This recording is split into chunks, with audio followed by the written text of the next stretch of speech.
Hello, everyone. This is Christina Barr, and you're watching Black Tea News.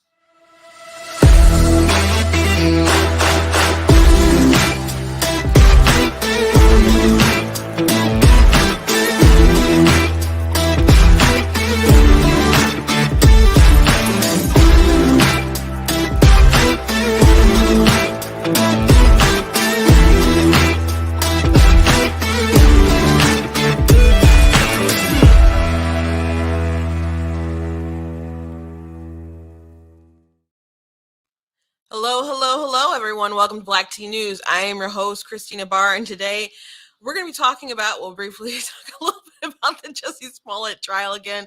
Alec Baldwin, the actor John Snyder, who I know him as Jonathan Kent from Smallville. Of course, many people know him from Dukes of Hazzard. He's been on Alec, and Alec, the first the story came out, they were saying that it was a prop gun. And it turns out, I guess it was a real gun, and he's saying that he didn't pull the trigger, and that they cocked it back, but he didn't pull the trigger and stuff. So John was saying it was crap. He actually mocked him a bit with his crying, just reminding people that he's an actor and can turn it on. I'm not saying Alec Baldwin doesn't have real feelings, but he thinks that he did it for sympathy, to gin up sympathy. A lot of people are saying this was not smart. Dean Cain said he didn't understand why he would do the interview. He also said he didn't feel guilty because it wasn't his fault. And even if it wasn't your fault and it was an accident, someone died, I would still feel pretty bad about that. So that was wild. But John's been on him, so I did have a video. It was about 6 minutes long, so I clipped it down a bit with him actually going through the gun and showing people how it works. So I'm going to show that to you guys as well.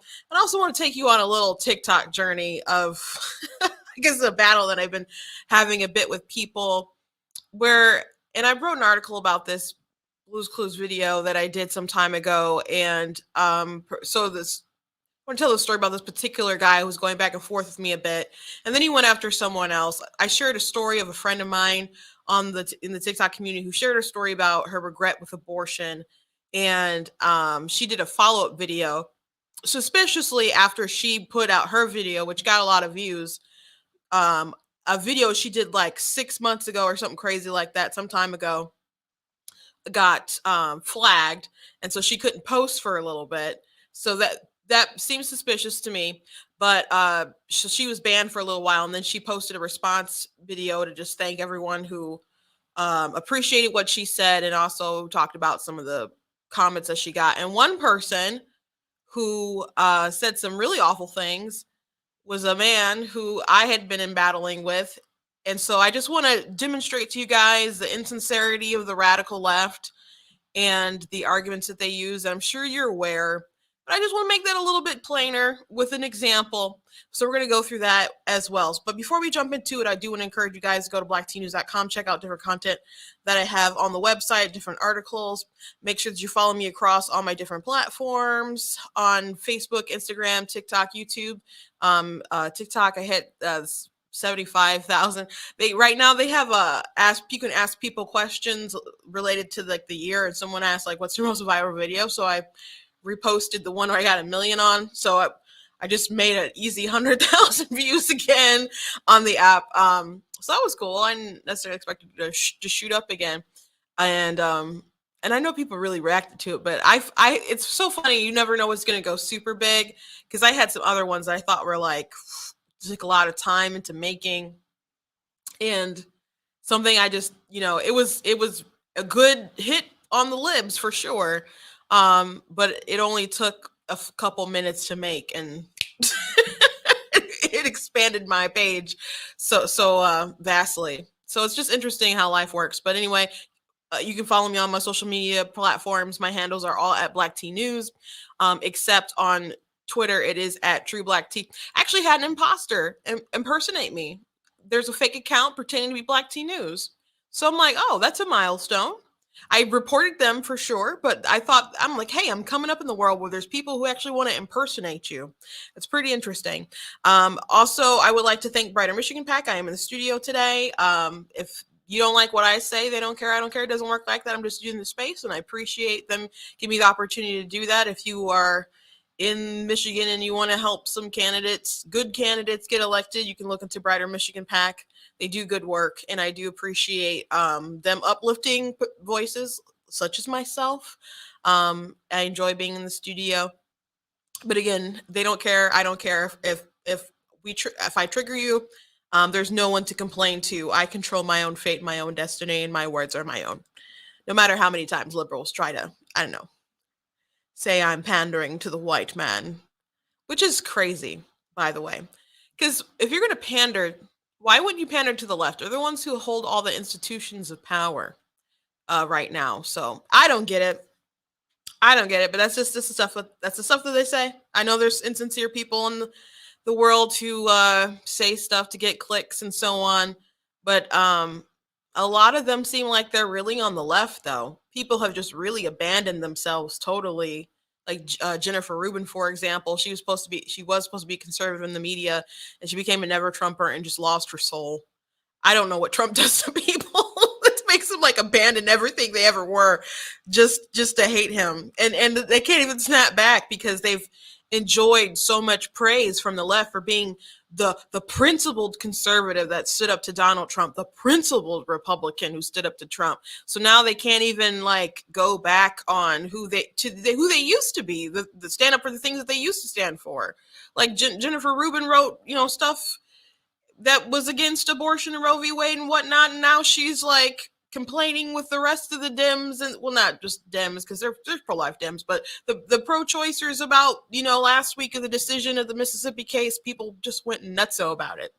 So there's people who really left themselves and grift for money. Of course, there's a Lincoln Project who went on the really deep end dark side, so much so that in Virginia they actually had paid Democrats, got them together to pretend to be white supremacists.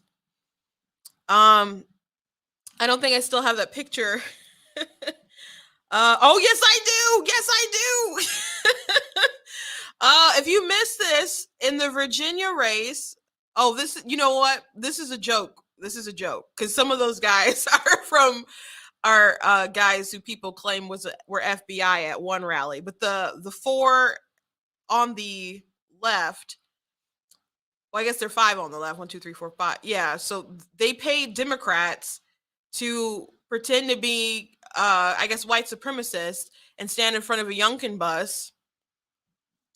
And the media started passing around, Democrats started passing around, and then people started digging because, of course, that'd be really ridiculous.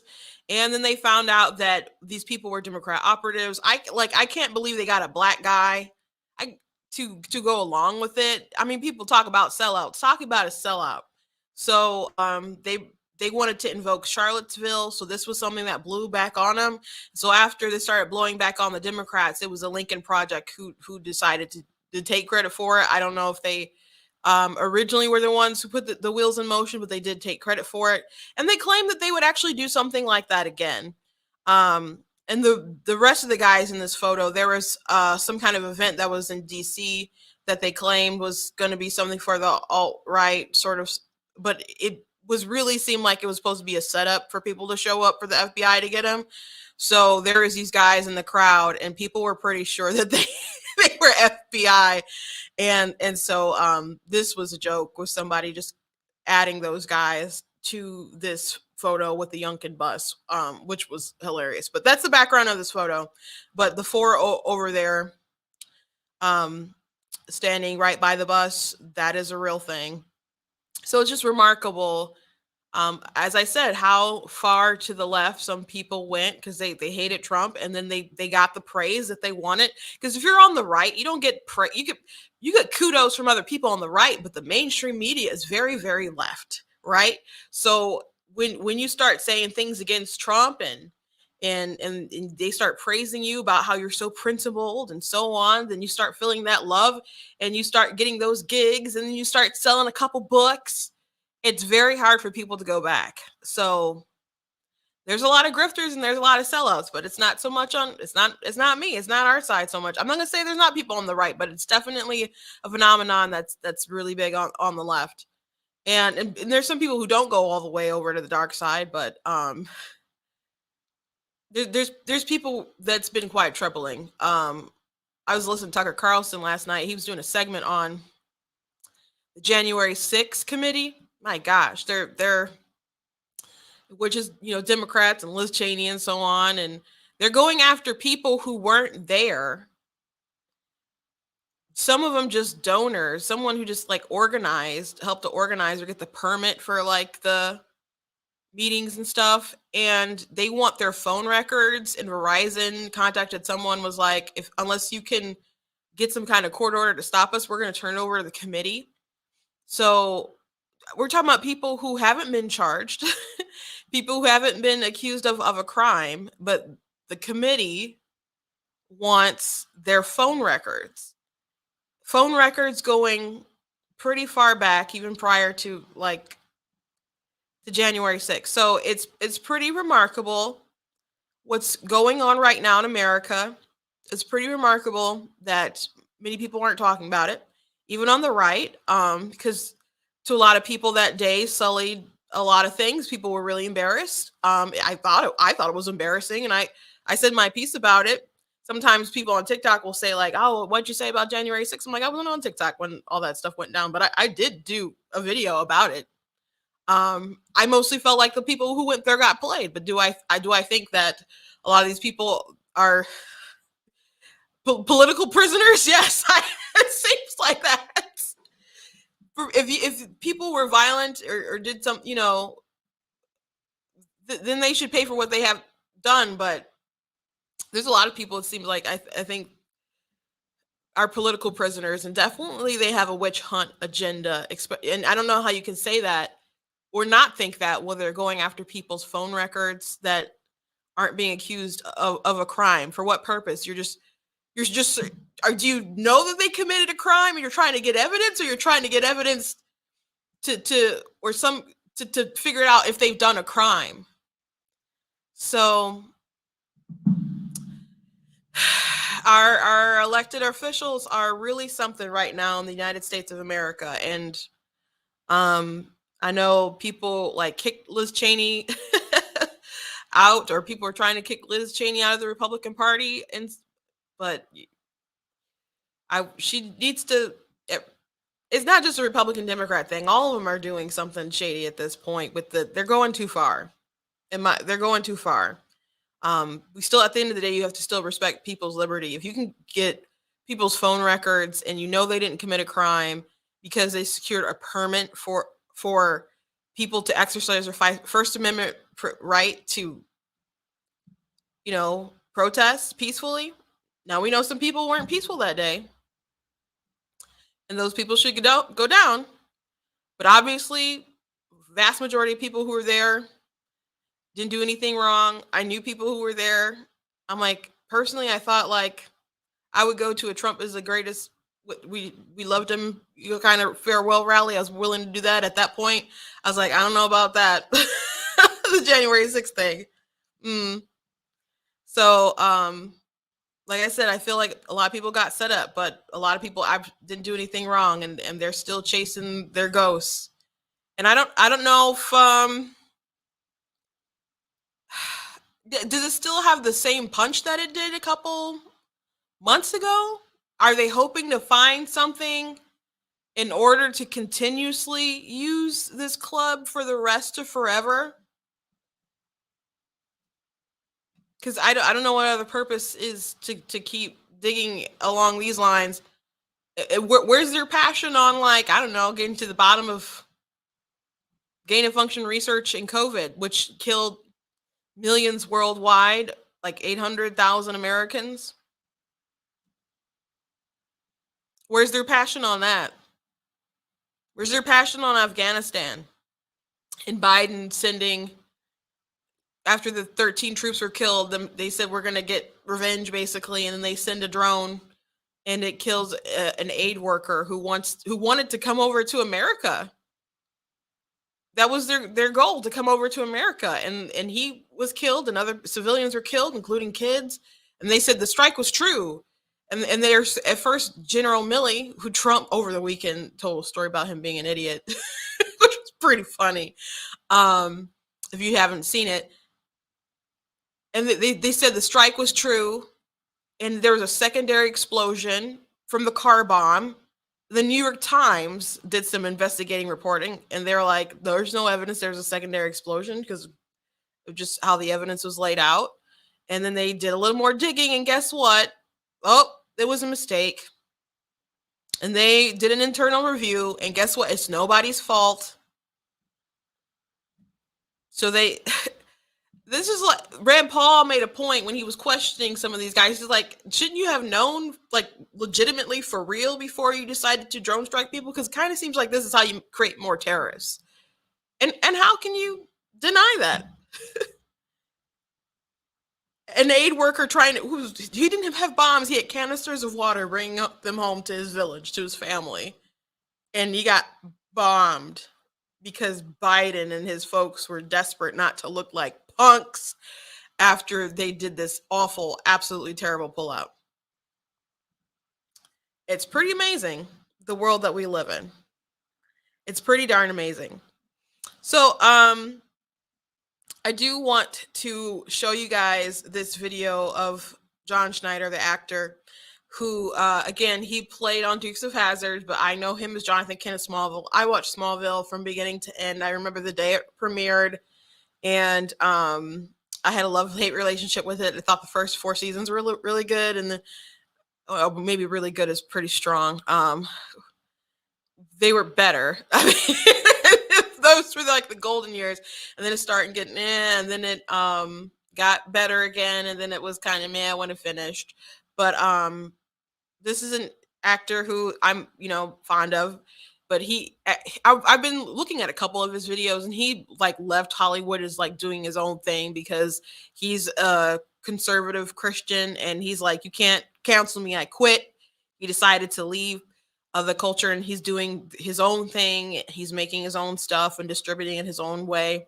So you might want to check in deeper into supporting John Schneider, but he's been going in on Alec Baldwin and his entire I didn't pull the trigger nonsense. So he actually got a gun and did a demonstration. So I just wanted to play it for you guys so you know how silly Alec Baldwin's his whole ordeal is. This is this a Colt or is this a Dakota? This is a Colt, okay? And I've just been handed this weapon, so I'm now going to click it back so that I can check it. Now here's what I'm doing. I'm checking in here to make sure there's nothing in it. Okay, nothing in this weapon. Now this is someone else's Colt. I'm not going to dry fire it, okay? You can also look here and see, here, come right there. You can see right there that there's nothing, there's no lead in there. Now, if I were to be really persnickety about this, which you would be on a set, you would come in here, you'd take that out, you would take this out, check it, and then, this is going to make some people squeamish, you would look down the barrel and see I'm showing myself my finger. Now here's why. Look down the barrel. You see right down the barrel? Yes. And I'm making sure that there's nothing inside there. Right? You see my finger back there? Mm-hmm. Okay. So you do that. And then you would then, now I understand that this is a pain in the butt, but this is what firearm safety is all about. Now this is a single action weapon, which means pull the trigger, pull the trigger, pull the trigger, nothing happens, right? In order for this to fire, you've got to pull it all the way back. I'm not going to dry fire it because this is someone else's weapon and they probably wouldn't like that. But as far as you know, is there any way that if this gun had a bullet in it right now that it could go off without someone doing that? No. No. So There you go. People are not buying Alec Baldwin's story. It's pretty crazy why he's doing it. But here's a little refresher of why he had that interview. He just felt like he couldn't wait. There's a criminal investigation. That could be a while.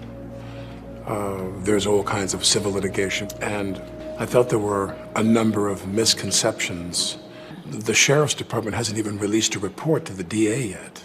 The reason I wanted to sit down with you is because I really feel like I can't wait. He just really felt like he couldn't wait because it's a PR thing. Because I can't imagine a lawyer saying, "Oh yeah, you should totally do that interview," especially since his move from it was a prop gun to now he's saying he didn't even fire the gun and pull the trigger, and he doesn't feel guilty. Not that he is admitting guilt, but he doesn't feel guilt for it. So that was bizarre. I do want to play this little clip of him crying and then Snyder demonstrating a little bit of the actor appeal. If anyone's like on the fence, like with Alec, just remember he's an actor. Helena Hutchins, the talented cinematographer praised by many in the industry, was a trailblazer in the field historically dominated by men. Make sure we don't see people walking around like walking around. Ready? Action. The Ukrainian-born cinematographer quickly gelled with Baldwin. The people who watched The Daily said that her work was beautiful. She was someone who was loved by everyone who worked with and liked by everyone who worked with and admired.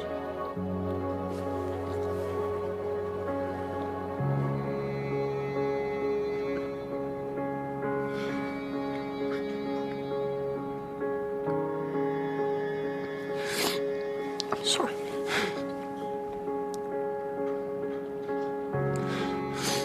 But admired by everybody who Yeah, so that's crying, and this is John when he first spoke out about it. Alec Baldwin to give first in-studio interview after Rust shooting with ABC's George Stephanopoulos. Well, first of all, George Stephanopoulos is the poster boy for leftist propaganda. So why in the world anyone would look at an interview with George as being anything enlightening or having a modicum of truth, I don't know. But that's just me. Okay? This journalist has walked the party line since he showed up at the party's front door. So, it says here, sat down Tuesday, it was raw, it was intense. This is all designed to make us feel sorry for Alec Baldwin, especially this. As you can imagine, Stephanopoulos said, he is devastated. But he was also very candid. He was very forthcoming. He answered every question. He talked about Helena, pardon me if I don't pronounce that correctly, meeting with her family. He went into detail, and I have to tell you, I was surprised in many places over the course of that hour and 20 minutes we sat down yesterday. This is investigative journalism, okay? I mean,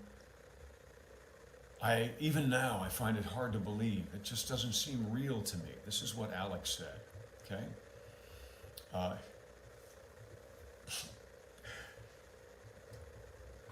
And he was teary-eyed.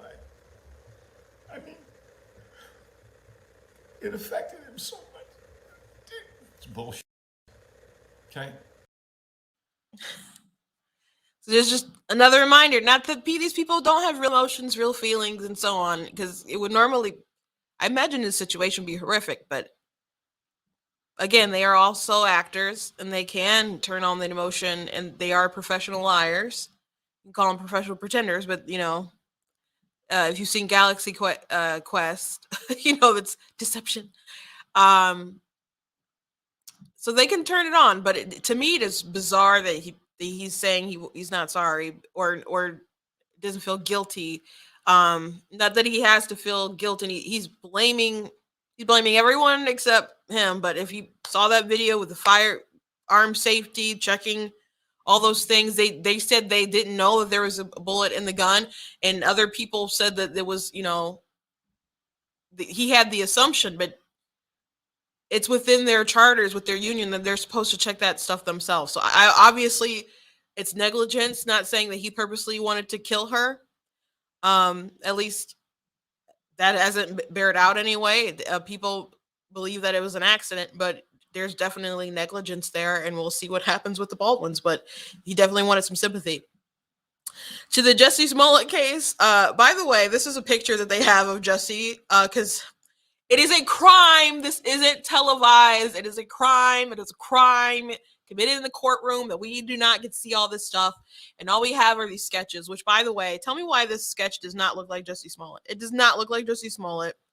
It looks like, that's a picture of Jussie Smollett. This doesn't look like Jussie Smollett. Does that look like Jussie Smollett? I mean, it looks more like someone said, why did they do a picture of Will Smith? It looks more like Will Smith. It looks more like Cuba Gooding Jr. or something, but it doesn't look like and it doesn't even really look like those guys, but definitely doesn't look like Jussie Smollett in my opinion. So I'm sorry to the sketch artist of the court, but it's too bad this isn't televised. I can't believe he took the stand himself to talk about this. It's such a bizarre case. If you all recall about the allegedly got jumped in winter during a polar vortex in Chicago by MAGA people, and all these people came out and said that, oh my gosh, Jussie, this is because of MAGA culture and Trump and blah blah blah, and of course it was fake. And Kamala Harris, Cory Booker, Joy Reid, people, Mark Hamill, Rashida Tlaib. I went through the other day and showed you guys a lot of tweets from when that event happened. And Joe Biden, like, they still have these tweets up. And of course it was all fake. He paid two Nigerian black guys, to do this hoax. He got on the stand and claimed that he was doing like drugs with them, and that he was having relations with one. And he also is claiming that they called him and said, we will say it is a hoax for $1 million. So the strategy, I guess, is because they are like their star witness, I guess, with the prosecution, but everyone knows that he did this. So if you're just trying to turn it like everything is the fault of the guys he paid, how does that work? Because they didn't spontaneously decide to attack him regardless. It wasn't like if he's trying to make it into some kind of lovers quarrel. They literally had a dry run of this hate hoax, and it was caught on surveillance cameras. So I haven't seen the cameras. If someone out there has a source of the cameras, you can let me know. But the jury has seen the cameras of the dry run. So again, I think this whole situation is hilarious. I think it's a crime that we aren't live streaming it day to day, and I'm doing commentary and eating popcorn while watching it all go down. But the little snippets that are coming out are just so bizarre and hilarious. They really are. And again, I don't know at the end of the day that when he gets convicted, and he should get convicted because he wasted a lot of resources, manpower, and of course, people shouldn't get away with doing these hate hoaxes. People were saying hate crime is rising, and they really tried to paint America like a terrible, horrible place, and that Trump is the reason for the terrible, horrible things happening in America. He was just like a symptom, and he was like he took all the sins of America upon him, and the only way to save America is defeat Joe Biden. They had this whole big narrative that they were building for a very long time. Remember, this happened like 3 years ago.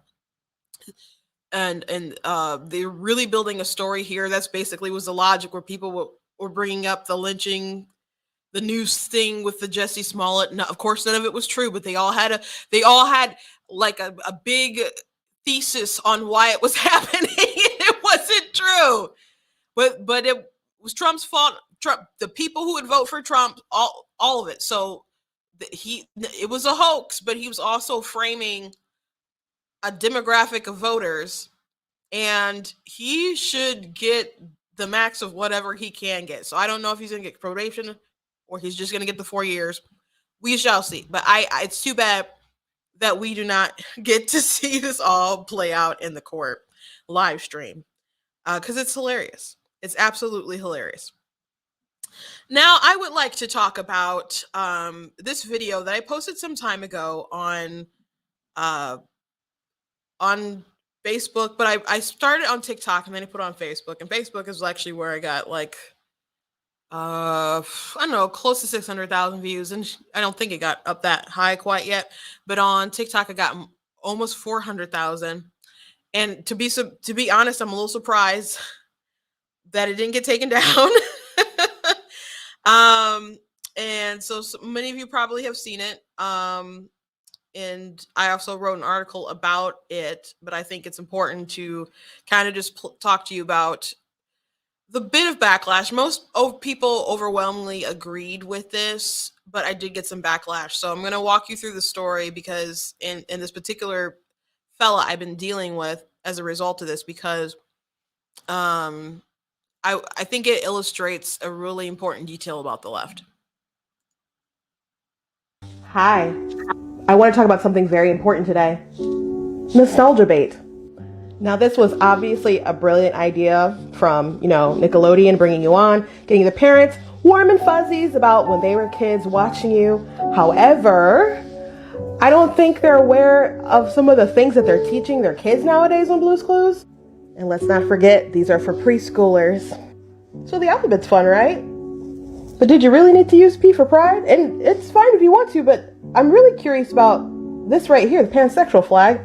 Do you really think it's age-appropriate content for preschoolers to learn about just how you have no sexual limitations? Really? And one day you guys taught some numbers, fun stuff, right? With a pride parade led by a drag queen teaching about different types of families. Curious enough, they never showed a traditional sort of family. They had some allies. That was all the way to number 9. So anyway, those are my concerns. Thank you for listening. Appreciate it. So a little background. I've actually played the Blue's Clues stuff on the show before, and with the drag queen who led a pride parade and the showed picture of the flags. Now, I only mentioned the pansexual one, but I'm going to be legitimately honest with you. I don't think they should. There are other flags in there that were problematic. I do not think they should be instilling the gender ideology on people, male and female. They are not interchangeable. You cannot just simply change your gender. Gender identity is, whether you say male and female, man and woman, gender and sex are intertwined, even within the definitions of the CDC or whoever has, or they are still intertwined. If it was just about your identity, you wouldn't get hormones and all this other kind of stuff. So to me, they kind of by omission admit that they're intertwined. And that we talked yesterday about a swimmer who started breaking the records after he had competed as a male athlete and then decided he was a woman. So now he's beating the women in the women's sports. And if it was just about an identity thing, why can't you identify as a woman but still play with the men? So there's a lot of disingenuine thought process, I guess. But most people, if they do have some kind of gender dysphoria, they will grow out of it. So do I think that we should be putting it on our kids so they're influenced to perhaps go this way more than what they normally would? Of course, I don't think that should happen. And if you've read books like Irreversible Damage by Abigail Schreier, she talked a lot about how young girls are kind of encased in this phenomenon going on. And it is a trend where girls who have all kinds of other psychological issues, maybe in the past they would have been bulimic or cutters or some kind of other thing, they're just depressed in some kind of way. They figure out, they believe that they're trans, and they will decide to change their bodies. And then some of them realize that they've made a terrible mistake. There was a woman on 60 Minutes who had a complete reversal. She decided, she self-diagnosed as trans. Her doctors didn't really challenge her on it. She became a man. She got her breast chopped off, took the hormones and whatnot, decided, oh my gosh, I made a mistake, and changed back within the span of a year. So there is a trend. And even things that she spoke about in the book, like I saw a video of a group of young girls, and one girl, they were outside somewhere, and one girl announced to a crowd. She's like, I'm a boy now. And all the girls just started like jumping up and down and screaming. I'm just like an excitement. And I'm like, what is this? And people get upset when you say it's a trend, but it's definitely a trend. There's data that supports that. So I definitely don't think you should be introducing it to kids. And I when kids say that they're a boy and a girl and they're flipping around from what their original gender is, I think you should encourage sort of traditional gender roles. And if your daughter is a tomboy, she can just be a tomboy. That's okay. My sister Angelina, who's the girliest girl, married with 3 kids, the 4th one, she's so pregnant right now, but it's not due till February. It's already like positioned. So, so she looks kind of big. She was the one who was super tomboy. She always said, I don't want to be a girly girl. She didn't want to be in the makeup. She'd wear loose clothing and stuff. And then she started liking some guys and she grew out of it. And then, she would get to a point where she would risk being late for work to put on the right kind of makeup. So we live in a society today where if you like more emasculated things, that's where they kind of push you to go toward, oh, you might be trans. Instead of just accepting gender's not fluid, but masculinity, femininity, that can be on a scale, right? Some people like dresses, some people wouldn't be caught in that stuff if they're female. So there's differences between women. So when you try to narrow it down like in some kind of stereotype, and because you like, I don't know, pink or something, they're like, well, you must be a female. And it's like, but women are different. And they don't know how to define a woman. So if they can't define a woman, I don't know how they're going to really teach this ideology to 3-year-olds. We're talking about 3 to 5-year-olds in Blue's Clues. But I didn't end up mentioning in that video because I wanted to be as least controversial as possible. And I really didn't want it to be pulled down. So anyway, in that video, I mentioned pansexuality, and they were really, really mad that I described it as no sexual limitations, even though the definition of pansexual is not limited in sexual choice with regard to biological sex, gender, and gender identity. That's the definition. No limitations. And people say it's just about loving people beyond their bodies. I'm like, I love a lot of people beyond their bodies. I'm not going to sleep with them though. There was no friendship is magic flag in the Blue's Clues. It was all about gender stuff. And I know it goes beyond Blue's Clues trying to push that stuff. A friend of mine, she's actually running for Secretary of State.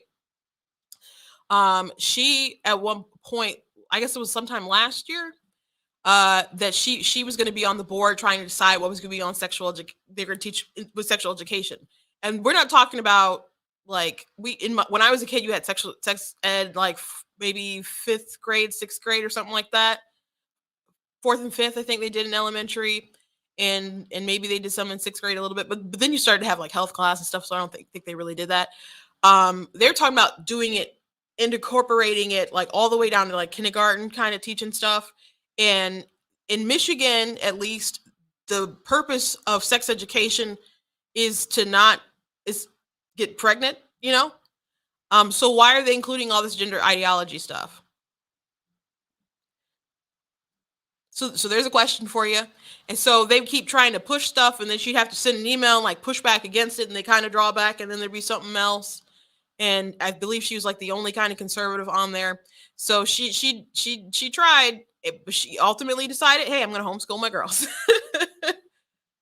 and she tried because conservative something we talk a lot of stuff where we're reactionary, but are we on the ground trying to stop the stuff before it's happening? We hear a lot of stuff going on with critical race theory now, but it is an old theory, and they've been manipulating things for a very long time. and now I think the pandemic gave a lot of people a peek into the classroom, but a lot of the stuff they really tried to push hard last year with the their social movements, with the BLM protests and the riots, the explosion of things like white fragility, anti-racist, with Ibrahim Kendi. A lot of the companies have jumped on it, and they had some stuff to a degree, but they really decided to latch on to it. So now we see more of this stuff, but it's been a long process to get to where we are today, where like the superintendent of Detroit is like, we have it in our schools. We put it in there on purpose. So which is funny because people were saying what not too long ago, like what, a week, probably still even today you can turn on Joy Green like it's not in schools, it's not in schools. Well, some people have admitted that they're putting it in schools and they like it and it's going to be there, and we have to fight tooth and nail to stop it. But anyway, my real contention with all the stuff on Blue's Clues is that it's preschooling from ages 3 to 5. So if you are a parent, you decide that some of these things you want to teach your kids, that's your parental discretion. But people know that there's a line that most people don't feel comfortable with, and that wouldn't be considered normally age appropriate things. So the point that I think a lot of people are missing, because most people vastly agreed that that wasn't age appropriate. Some people said, thank you for telling me, my kids will not be watching Blue's Clues anymore. And I don't think you should be monitoring what your kids are watching anyway. Now they actually put a lot of stuff on YouTube, and so they probably never saw an episode with that kind of stuff in it. But kids surf on YouTube all the time too when they're watching Ryan's Toys and whatnot. So you don't know what they're clicking on. But the fact is that Nickelodeon made it. They made it with their little preschool dog. So that's where they want things to go. That's what they want your kids to see. But people know that parents wouldn't normally want their kids to see that. And those are things that parents want to teach. But there's people who want to supersede what you teach your kids because they have a particular ideology and they think you're backwards and therefore thinking, and they're tolerant and you're a bigot. Therefore, they need access to your children and they have to find a way to go around you.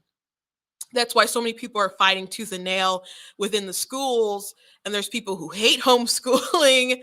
I think that's one reason why they're really pushing childcare in the Biden administration, to be honest with you.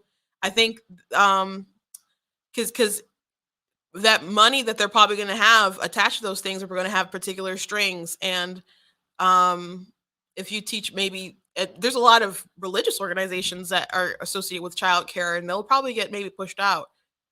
So there's a lot of problems surrounding childcare. We touched a little bit about yesterday, because I don't even think they really have the demand to meet if they keep pumping money into that. But it's like the number one thing that they mentioned, like the economy is bad. We have to pass Build Back Better for childcare, for pre-K.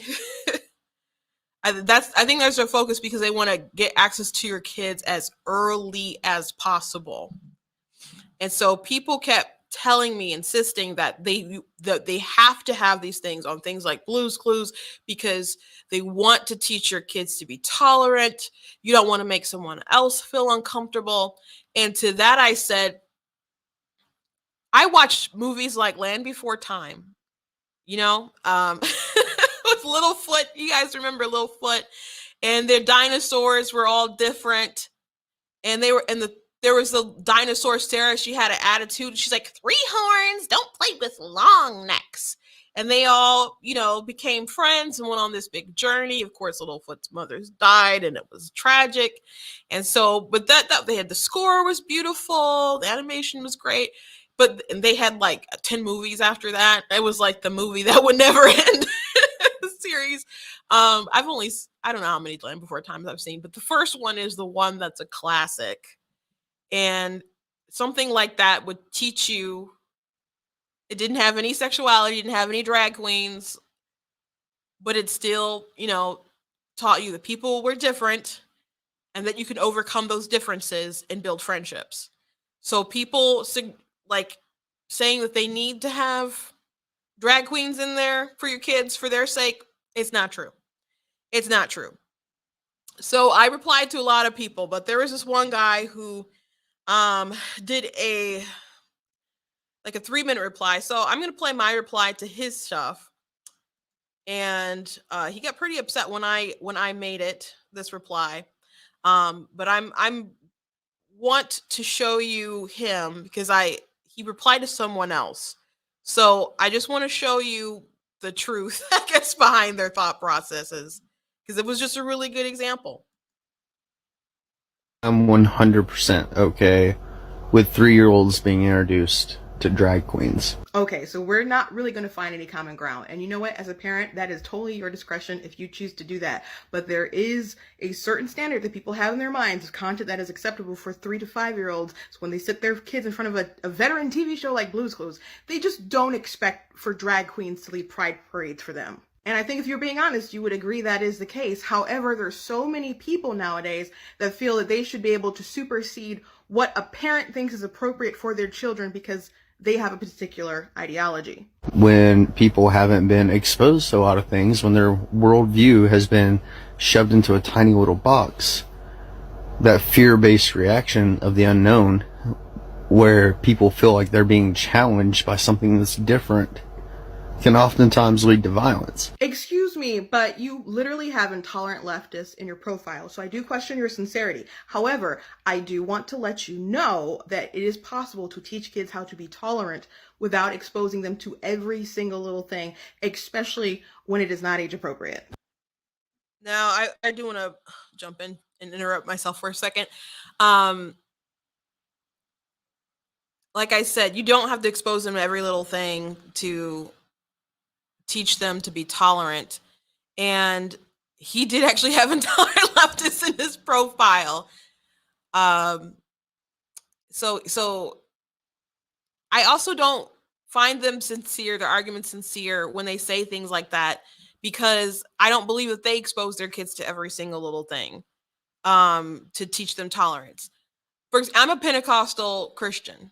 I don't think that he's brought a lot of kids to churches like that so he can understand what happens in those churches in a traditional sort of Black church.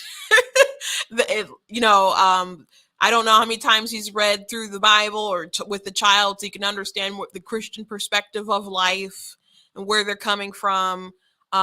So the people who are like, you have to be tolerant, and you have to teach them everything so they know about other cultures. But how much have you actually studied your opposition to try to understand where they're coming from? Because a lot of times I'll get into conversations with people and they don't even want to present your side of the argument fairly at all. And they have really big misconceptions about you. You guys know that I went to a Democrat picnic some months ago, and a lot of those people were really nice. They were nice people. We had some good conversations. Of course, they did not know I was Republican. But what blew me away and made me pretty sad was the fact that they legitimately believe that conservatives or Republicans don't care about people. They believe we have no empathy, that we don't care about people. And that blew my mind. And excuse me, the Supreme Court Justice Bernstein in Michigan, so we're talking about a Supreme Court Michigan justice, said, "I love being a Democrat because we actually care about people." That's insane. That's insane. And he also talked about how the best part of being a justice is it's not about how well you study the law or know the law and other stuff like that. He said caring for people or something like that. I'm like, that's not what? I'm pretty sure your devotion to the law should be like the number one thing. But they legitimately don't believe that, or they'll say that, or they'll convince themselves of that so they can justify however they come against you. But it really can't be. Like, for example, there's a lot of people talking about guns and comparing it to the Oxford shooting. On The View, lady said some stuff like that, and I'm going back and forth with people on the internet, and when these cases happen, they always try and make them really political. And on The View, they're like, well, what about, they say they care about the sanctity of life. What about the life of these kids? I'm like, of course those kids' lives mattered. And you don't have the right to just take someone's life like that. That's why the young man is being charged. That's why he was arrested. That's why he's charged. That's why he's in jail. That's why he's probably going to be convicted, but he still has his rights and he'll go through the process. If anything, because I did do a reply video talking about that and I did post it, we give more rights to people who commit these heinous things than we do to a child in the womb, because at least they get due process before we take their rights away. But of course, those people had rights, but they think that we don't care about other people because we aren't for what, confiscating all firearms? Because people are like, well, and other countries did it. Yeah, other countries started confiscating firearms. If you know a way to get rid of violence, I want to know. Everyone wants to know that. But to me, it doesn't. They never really have a good answer. So I appreciate people being passionate, but you should be passionate and informed, especially when you want you take particular positions and you want someone to enforce some legislation. There was an article, I can't, maybe it was Washington Post, maybe if not New York Times, but there was somebody who decided, who was for gun control. Then they researched gun control, and then the more they researched, the more they saw it doesn't work. So I understand everybody being upset, but pointing the fingers and saying, aha, it's this stuff happens because pro-life people are pro-gun. I mean, it's sick to really make those political comparisons right now, but two, it's just not accurate in the least bit. But that's the route that they go.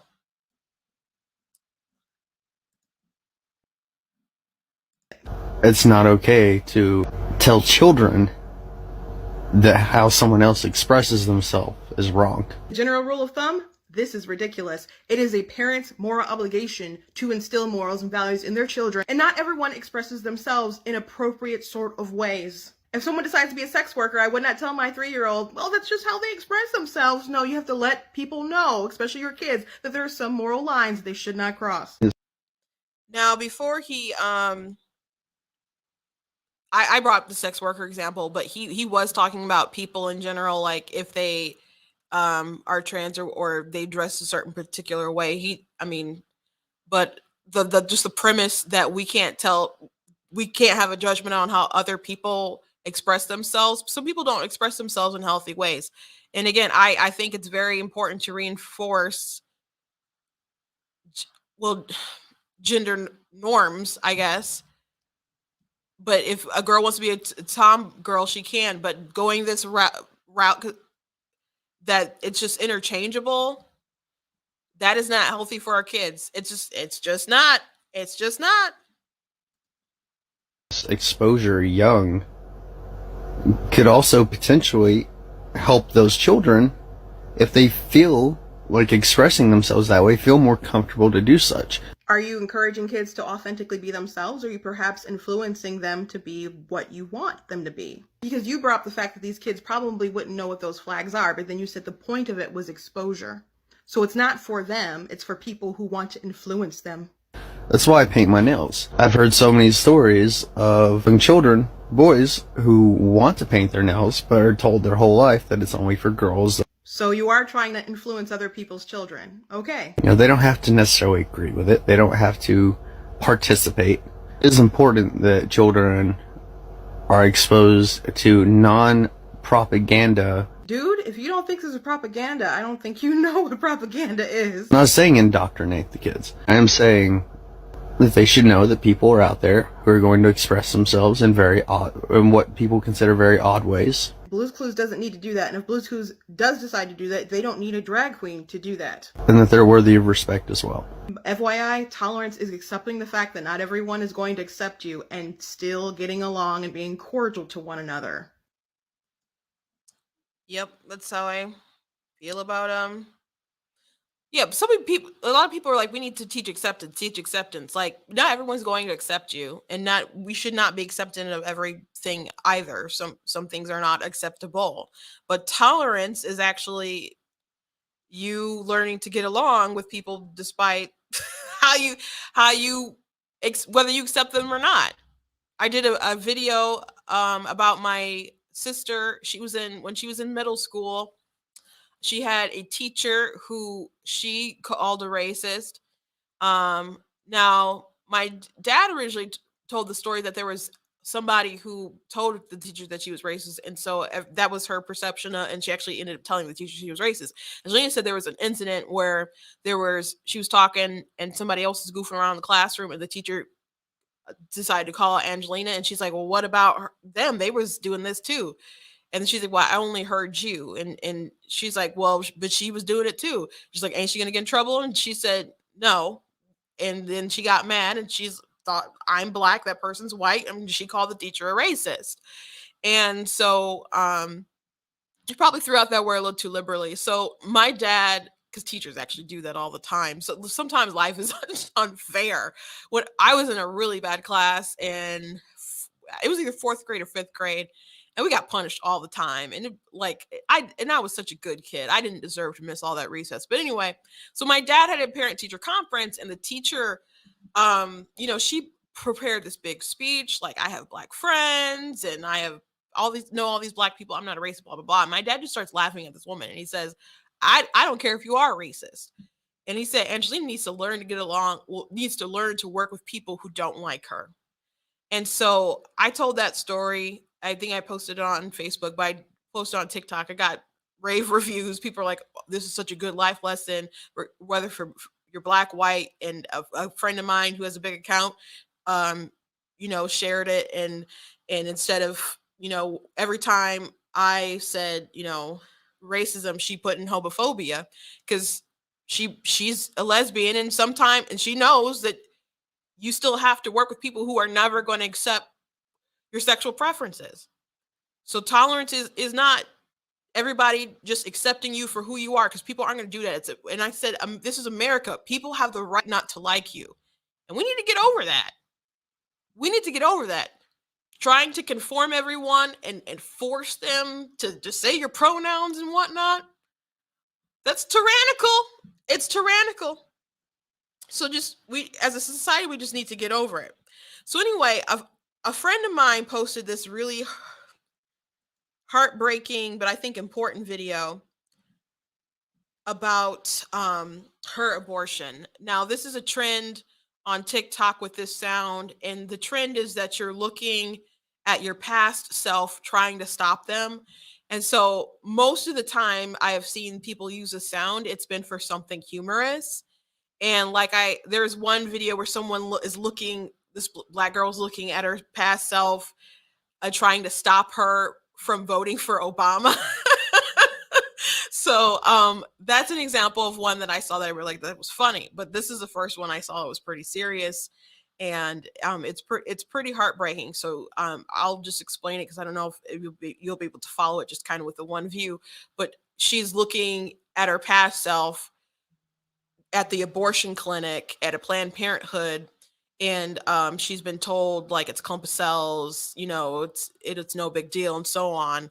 And then at the end, she mentions that she has regret, and that her child would have been a certain age, and it would have had hopes and dreams and a soul, and she's took its life. So here's that video. It's very powerful, and I'm proud of her for making this.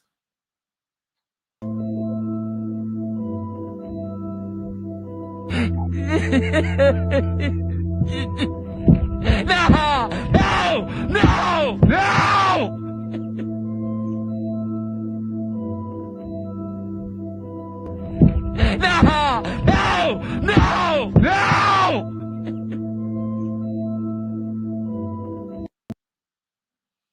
So she even showed her like a little teeny fetus.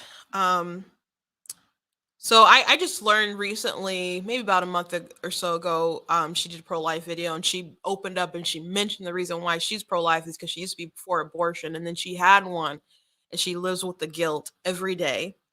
And she's trying to warn people for making the same mistake that she did. So I want to see if I can actually interview her and get on the show, because like I said, it was really courageous what she did. And I shared it on my profile. I shared it on my Facebook page. If you want to get another view of it, I recommend you share it along, because I actually did see someone in her comments say that they canceled their appointment for their abortion. So she's already saved a little life. She's already saved a little life by telling the story. And I'm going to move on before I feel the tears coming. So anyway, I want to show you this response video that she did. because she talks about the reaction that she got from different people, but there's a particular person that responded to her that I thought was quite curious. Thank you so much for the overwhelming love and support and kindness and forgiveness displayed in my last video, more so for the women who are just watching and reading. But as expected, I also got quite a few responses that were interesting. I'm somehow simultaneously an evil person for choosing to murder my baby, okay. But I'm also evil for enslaving women to have pregnancies they don't want. I had plenty of reminders of mistakes I already know I made. Also, whatever this is, and also just general ad hominem attacks. I also had quite a few people that, instead of taking my experience as a lesson to try and teach future generations of the consequences, the potential consequences of this, and trying to solve the root cause of the problem, they just were trying to go out of their way to make me feel worse, which I promise you is impossible. What I find to be the most interesting is the people who were trying to erase my experience and the experience of hundreds of women in my comment section by saying those are anecdotal experiences and are not applicable in statistics or in the argument, period. This person was trying to silence me by making me feel guilt for having posted the video in the first place. He even made a video about me. See how this video could be laying guilt on somebody who might need an abortion. What you're doing is completely fucking irresponsible and reckless. Hey guy, I'll be silent when I'm dead. But hey, listen, I don't care, because I can take it. I can take the heat, because clearly my message needed to be heard, because there are so many women that will retreat in hiding and mourn alone because they're afraid of the shame for getting one, not getting one, being pro-life, being pro-choice, being somewhere in the middle. There's no winning in motherhood. I don't need you to remind me that I made a huge mistake. I have to answer to my God, not you. The real question we should be asking is, who in our society is preying on these vulnerable women? I was not a healthy person at 21. I was in a psychologically and emotionally abusive relationship, and I was just overall not healthy. And I found myself in a circumstance that at the time I was not equipped to handle. So I went to an organization that since its inception claims to be pro-women, pro-health, and pro-life. And I paid them to give me the tools to murder my baby. We are being indoctrinated by eugenics propaganda in more ways than just normalizing abortion. Sit with that for a minute. Have a great day. So she's absolutely right. We are being indoctrinated, and that by eugenics propaganda, and that's not new. That's not new. So many people will say, well, if abortion is illegal, you'll have all these women who will have the backlight abortions and stuff. And FYI, Bernard Dickinson, one of the founders of NARAL, he admitted that they knew that they were like really lying about the statistics and the amount of women who were harming themselves by trying to do self-abortions. And they also lied about the public opinion of abortion a lot of people use polling to manipulate the opinion of people. And they knew the media wouldn't call them out on. The media went along with it. So they knew they pulled the wool over, on people's eyes, and they were able to sway public opinion because a lot of these people were for population control, a lot of people for eugenics, and they wanted to lift these restrictions on abortion. So a lot of people have been manipulated. How can people not believe they've been manipulated or they're being manipulated in some kind of way when people get paid? They've convinced you to pay them to kill your child, and then they take the remains of your child and then they sell them for science and whatnot. And it's not, and you may say, well, at least they're saving lives, like with the COVID vaccine or something. I'm pretty sure the FDA doing humanized mice experiments with fetal tissue, fresh, never frozen, isn't for the betterment of society. So there's a lot of shady stuff that they do, and there's money involved, and there's dark and sinister purposes also involved. People actually use eugenics arguments like, well, what if the person can't afford it? Oh, so we should kill people based off of their financial status. That's how you justify it. So no, she's absolutely right in that part. But did you notice the guy who replied to her? That's the same guy I was dealing with, who was telling me that we need Blue's Clues to have drag queens and pansexuals and trannies and everything because we need to teach tolerance. And so he went on my friend's video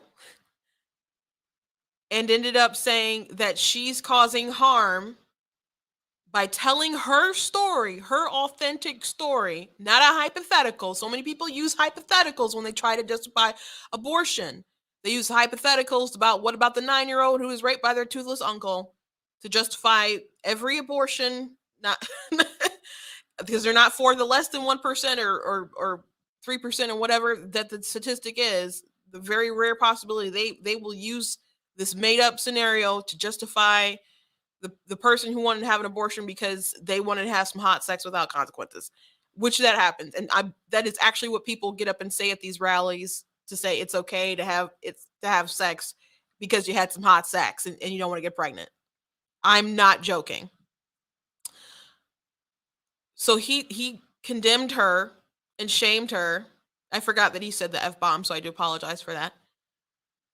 For making her video, for telling her story. And I looked in the comments of his video going back and forth with her, and he said, well, I just want to know what the purpose of you saying this is, because you can convince women who need it not to do it. That's why she did it. She's trying to stop women from making this terrible decision. So why is he so gung-ho on women doing this? And by the way, after we went back and forth a little bit, like I told people, if you give me groomer vibes, I'm just gonna block you. So I blocked a lot of people after I posted that Blue's Clues video. But then he did his reply video, and I just went ahead and made my reply video. And some of the comments he was making, I was like, this isn't gelling well with me. So he went on another video of mine, and I was going back and forth with this big account about immigration. And then he's like, oh, you're a Republican token. So I've often made videos mocking people. When you call a black Republican a token like that, it's very racial. And I will usually reply to people. But I've made so many videos replying to people, I'm just blocking a lot of people at that point, because if someone starts going the racial route and then just accusing you of being insincere, if they believe your arguments are insincere, where do you really have to go? So at that point, you just might, unless you're just going to use them for content for your followers, just unless you want to like just embarrass them, there's really no point to really continuing the conversation. You might as well just block them.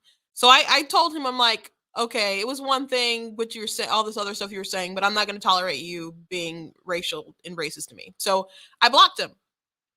Turns out he had at least two other accounts. He kept coming back on my page. So I blocked those two. And then there was another account that didn't have any videos on it. It was private. But they came into the page to defend him. So I assumed that was him too. I blocked that. And then there was another account that came on and started spamming my other videos with different insults and stuff. There's one about Harry Potter. Then they were like, called me a snake or something. And then I deleted some of those comments. I reported them and I blocked that account. And then the same account with just like a different number in the name came and did the same thing. So I blocked that. So I'm assuming they're all the same guy. And so that account that he had when he replied to her was not even any of the accounts that came at me repeatedly. That was a new account that I saw. So after I saw that video, I did go back and block that. But the name was conservative 824 something, I don't know, with a bunch of numbers, when he's not a conservative. So he put that in the name so you could go in people's comments and basically troll them and say terrible things like that. So people would assume he's conservative when he's an intolerant leftist, according to his profile. So I told that story to just signify the insincerity. People keep saying that you have to conform to what they want, but they are totally intolerant of you. Totally intolerant of you. It's not just the not accepting thing, because I can accept that you can't accept me. I can accept that. But it's just the blatant intolerance. They can't even accept that my opinions are my own. You know how insulting that is? I started off today talking about there are grifters. I know there are grifters. I know there's grifters on that app for sure that say the dumbest stuff. But if you watch a couple of my videos, I may say things that are obviously conservative.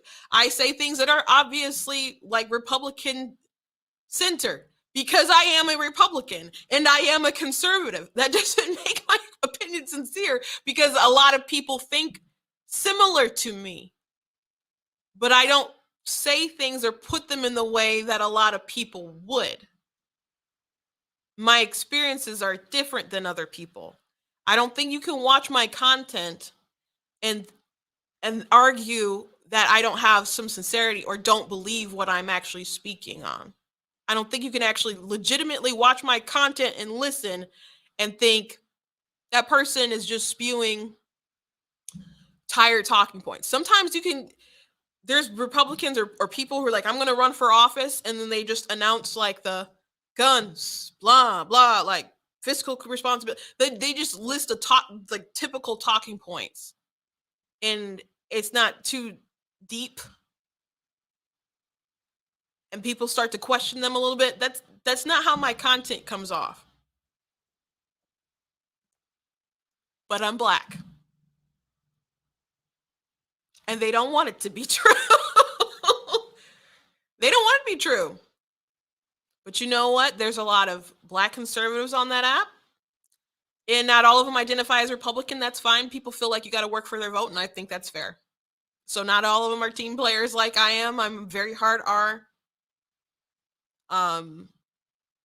That's where I fall. There's plenty of Black people on that app who are libertarian leaning and still to the right. There's plenty of gay Republicans, trans, Muslims, pagans, all kinds of people who follow me. I'm surprised by how diverse my following is. And people try to discredit me by trying to say, well, you have a bunch of white followers. And then I'll mock them and come out with a video. And then all the people in the comments are like, I'm this, I'm this, I'm that, I'm that. And every time I do a video like that, I'm amazed by the diversity of people who do follow me, who are on that platform. And that's like the biggest sort of social media platform I think there really is. It does tilt very young. It does. And of course, Twitter is still big and whatnot, but I think that's really the hot app. I do. But you'd be surprised how many people, and my sisters were like, you got to get on this app because there's a lot of people who I think you'll do well. Because there's a lot of people on there who are Black conservatives who are doing well. And they're like, the kind of content you have would do well. And I'm not, putting my finger in my mouth to say which way is the wind blowing, to figure out what I'm going to say that day. I mean, I watch the news. I comment on current events and whatnot. But I'm trying to I just am who I am, unapologetically. But they cannot even accept that. They can't wrap their minds around it. So all these people who are saying they want tolerance, they don't even know what tolerance means. They're intolerant of you, and they're definitely not accepting of you. They're definitely not accepting. So I just thought that was a perfect illustration of where we're at today in this world and the sort of people who try to come against me, that try to come against you, that try to guilt you into voting a particular way. Don't let anyone guilt you. Like, if they have a better argument, fine. If they have the data, fine. But they don't normally. So don't let people guilt you and twist your arm like, we got to be loving and accepting, because a lot of that's not even true. A lot of that's not even true. So get down in the nitty gritty of the details when you're talking about policy and you're debating things, and you make them think about their arguments. You make them think about their arguments. And if it turns out they're not willing to do that, you don't need to talk to them anymore. You can just move on to somebody else who is willing to listen. And you know what? There's people who don't agree with me. There was I did a video responding to the ladies on The View, which people were upset that I called them ladies. And they said, I'm pro-choice, but you lay out your arguments very well.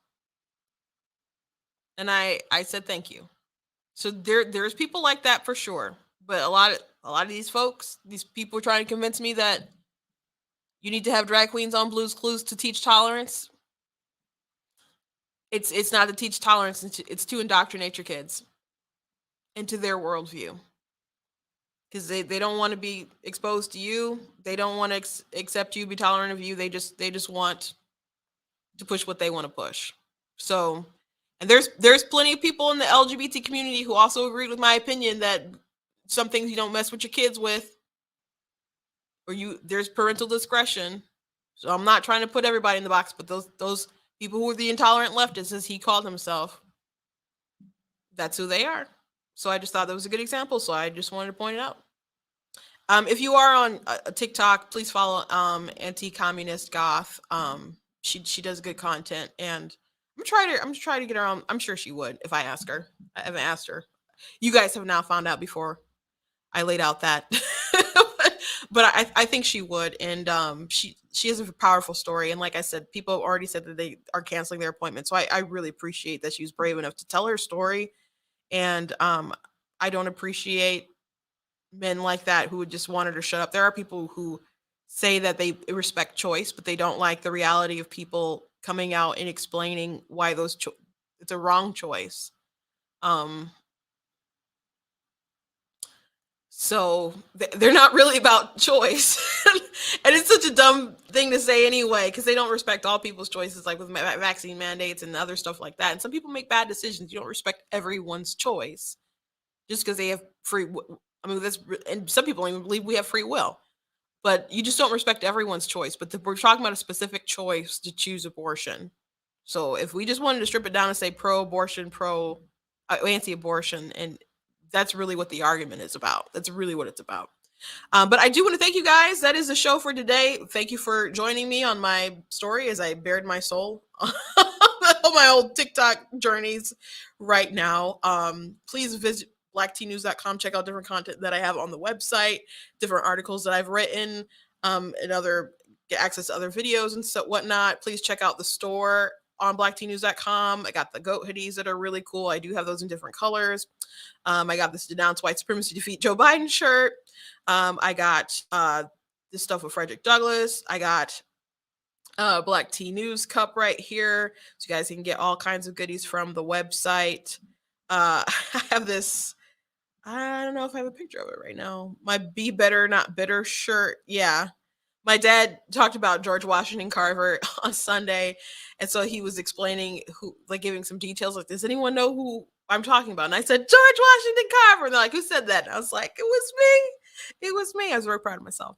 So anyway, I love this Be Better Not Bitter shirt because people in the past had to go through so many things, and they knew that they had to be optimistic to try to build a better future. And there's so many people right now who claim that they care about racism when they really just want to use it to tear down our great country. So it's one reason why I made that shirt. So consider buying some of this stuff on blacktnews.com, including this My Money, My Business shirt. I made this because so many people try to say that abortion's not anyone's business but the mother, but they try to make you pay with the Hyde Amendment. They try to fund Planned Parenthood. As I said, the FDA is buying fresh, never frozen fetal tissue. So your money, your business, I think, as a taxpayer. So there's a lot of stuff you can get. Also consider buying some of my books for use yourself or kids on Christmas, or it doesn't have to be for Christmas. You can just go ahead and buy it. Super Kids, a story about a boy with overactive imagination. He teams up with his friends to try to save the community. That's Princess Lady Diva and Stickman with them. And then Revo Girl joins them in the next book to take on Frostbite, who's a school bully. It's got a lot of great values in the book. It's a chapter book. You guys can check that out. And I also got other books as well. I got Slay Your Fear, which is my only nonfiction book. And I do have a historical fiction fantasy books. And I have paranormal romance and contemporary fantasy, all kinds of different things. So please check out. Well, that stuff is on ninjadustpublishing.com. But if you go to blacktnews.com, a link for all that stuff is there in the merchandise tab. So please consider checking that out. And if you do enjoy what I do here, please consider leaving a donation at blacktnews.com/donate. I appreciate everything that you guys do. Make sure to follow me on social media and on my platforms at Black Tea News. God bless you guys, and I will see you tomorrow.